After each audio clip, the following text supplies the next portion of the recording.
નમસ્કાર. આજના આ ખાસ વિશ્લેષણમાં સ્વાગત છે. આજે આપણે સીધા જ એક એવી 600 વર્ષ જૂની અને અદ્ભુત સફર પર જવાના છીએ, જે ગુજરાતનું સાચું હૃદય છે, આપણું અમદાવાદ. આ કોઈ સામાન્ય શહેર નથી, ખરું ને? આ એક એવી અદ્ભુત જગ્યા છે જ્યાં સદીઓ જૂનો ઐતિહાસિક વારસો અને આજનો એકદમ ફાસ્ટ, અત્યાધુનિક વિકાસ બંને એકદમ ખભે ખભો મિલાવીને ચાલે છે. એક પ્રાચીન વસાહતથી લઈને આજના આધુનિક મેટ્રોપોલિસ સુધીની આ સફર ખરેખર રોમાંચક છે. તો ચાલો આમાં ઊંડા ઉતરીએ. વાત છે ઈસવીસન 1411ની. પેલી પ્રખ્યાત લાઈન તો સાંભળી જ હશે કે જબ કુત્તે પે સસ્સા આયા. બસ, એ માત્ર કોઈ કહેવત નથી, પણ આ મહાન શહેરના પાયાની એક જબરદસ્ત લોકકથા છે. કલ્પના કરો, સુલતાન અહેમદ શાહ સાબરમતી નદીના કિનારે ઊભા છે અને અચાનક તેઓ એક આશ્ચર્યજનક દૃશ્ય જુએ છે. એક નાનકડું સસલું, હા સસલું, શિકારી કૂતરાને ભગાડી રહ્યું છે.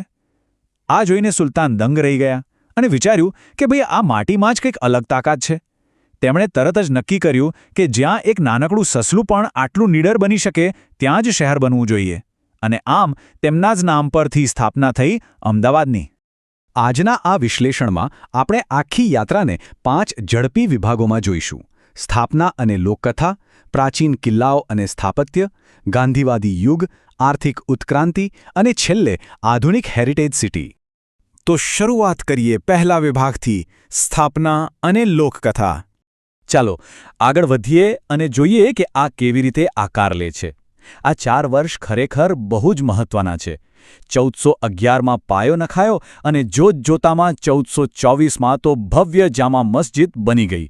પછી સીધો જમ્પ મારીએ 1917માં, જ્યારે સાબરમતી આશ્રમે એક નવી જ ક્રાંતિના બીજ વાવ્યા અને બરાબર 100 વર્ષ પછી 2017માં યુનેસ્કો દ્વારા તેને વર્લ્ડ હેરિટેજનો દરજ્જો મળ્યો. આ માત્ર આંકડા નથી, પણ શહેરના ધબકારા છે. હવે આવીએ બીજા વિભાગ પર, પ્રાચીન કિલ્લાઓ અને સ્થાપત્ય. ભદ્રનો કિલ્લો આ માત્ર કોઈ પથ્થરની દિવાલોવાળી ઇમારત નથી હો. આ પ્રાચીન અમદાવાદની અસલી ઓળખ છે. સમજવા જેવી વાત એ છે કે આ કિલ્લો માત્ર સુરક્ષા માટે નહોતો, પણ તે સમયનું મુખ્ય રાજકીય અને સાંસ્કૃતિક કેન્દ્ર હતું. બધું જ શાસન અને અગત્યના નિર્ણયો અહીંથી જ લેવાતા હતા. સાચા અર્થમાં કહીએ તો આ પ્રાચીન અમદાવાદનું ધબકતું હૃદય હતું. અને હા, પ્રાચીન અમદાવાદની વાત નીકળે એટલે પોળને કઈ રીતે ભૂલી શકાય? પેલી સાંકડી ગલીઓ અને લાકડાની અત્યંત જટિલ કોતરણીવાળા ઘરો. આ કોઈ મ્યુઝિયમ નથી, પણ સદીઓ જૂની એક જીવંત સંસ્કૃતિ છે. આજે પણ ત્યાં પડોશીઓ વચ્ચેનો એ જ પ્રેમ અને એકબીજા સાથે જોડાયેલા રહેવાની ભાવના અકબંધ છે. એકવાર ત્યાં જઈએ એટલે સીધા જ ભૂતકાળમાં પહોંચી ગયા હોય એવો અનુભવ થાય. આ જ સમયગાળાનું બીજું એક અદ્વિતીય રત્ન એટલે 1424માં બનેલી જામા મસ્જિદ. આ માત્ર પ્રાર્થના માટેની જગ્યા નથી, પણ સાંસ્કૃતિક સમન્વયનું એક બેસ્ટ ઉદાહરણ છે. તે સમયના કારીગરોએ હિન્દુ અને ઇસ્લામિક સ્થાપત્યનું એવું અદ્ભુત મિશ્રણ કર્યું છે ને કે આજે પણ જોનારાઓ બસ જોતા જ રહી જાય. તેની ભવ્ય કારીગરી અમદાવાદની સૌને સાથે લઈને ચાલવાની ભાવનાનું સાચું પ્રતીક છે. હવે જોઈએ આપણો ત્રીજો વિભાગ, ગાંધીવાદી યુગ. અમદાવાદની વાત થતી હોય અને મહાત્મા ગાંધીજીનો ઉલ્લેખ ન થાય એ તો બિલકુલ અશક્ય છે.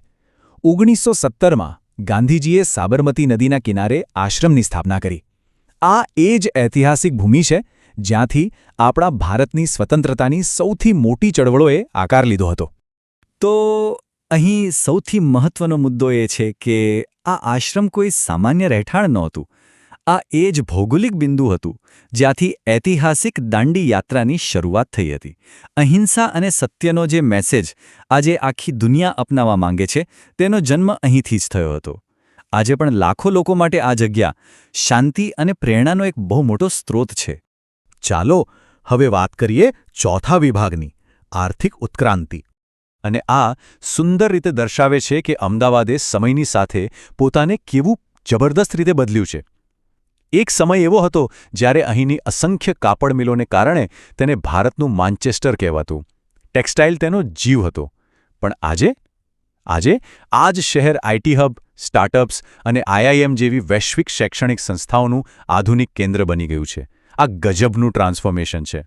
આજના આધુનિક અમદાવાદને ભવિષ્ય તરફ લઈ જતા મુખ્ય સીમાચિહ્નો કયા છે? એક તો આઈઆઈએમ અમદાવાદ, જેણે શહેરને ગ્લોબલ લેવલ પર ચમકાવ્યું છે. બીજું, અત્યાધુનિક સાયન્સ સિટી, જે વિજ્ઞાન અને ટેકનોલોજી તરફનો નવો અભિગમ બતાવે છે. અને હા, આખા શહેરમાં ફેલાઈ રહેલો મેટ્રો પ્રોજેક્ટ, જે અમદાવાદને એકદમ સ્માર્ટ અને ફાસ્ટ પેસ્ડ મેટ્રોપોલિટન સિટી બનાવી રહ્યો છે. જો કે વિકાસ કંઈ માત્ર ઉદ્યોગોથી થોડો થાય છે, લોકોના જીવનથી પણ થાય છે. સાબરમતી રિવરફ્રન્ટ પર રાત્રે ચાલવાની મજા અને ત્યાંનો ઠંડો પવન કે પછી કાંકરિયા તળાવનું એ ફેમિલી ફ્રેન્ડલી વાતાવરણ, આ બધું જ આધુનિક મનોરંજનના જીવંત કેન્દ્રો છે, જે નવા અમદાવાદનો એકદમ ફ્રેશ અને આધુનિક ચહેરો રજૂ કરે છે. અને છેલ્લે આપણો 5મો વિભાગ આધુનિક હેરિટેજ સિટી. 2017 આ વર્ષ બહુ જ ખાસ છે, માત્ર ગુજરાત માટે જ નહીં, આખા ભારત માટે. આ વર્ષે યુનેસ્કો દ્વારા અમદાવાદને ભારતનું સૌપ્રથમ વર્લ્ડ હેરિટેજ સિટી જાહેર કરાયું. આ એક ક્ષણ હતી જેણે આખી દુનિયાને બતાવી દીધું કે અમદાવાદ કોઈ માત્ર કોન્ક્રીટનું જંગલ નથી, પણ એક એવો જીવંત ઇતિહાસ છે જેને બહુ જ જતનથી સાચવવામાં આવ્યો છે. હવે આ સ્લાઇડ વિશે ખરેખર રસપ્રદ બાબત એ છે કે તે શહેરની અસલી ઓળખ છતી કરે છે. એક તરફ સદીઓ જૂની સંસ્કૃતિને સાચવતી હેરિટેજ પોળો અડીખમ ઊભી છે, અને બરાબર તેની બાજુમાં જ આકાશને આંબતી અત્યાધુનિક ગગનચુંબી ઇમારતો એટલે કે સ્કાયસ્ક્રેપર્સ. જૂના અને નવા વચ્ચેનું આવું સુંદર અને સંતુલિત સહઅસ્તિત્વ ભાગ્યે જ બીજે ક્યાંય જોવા મળે.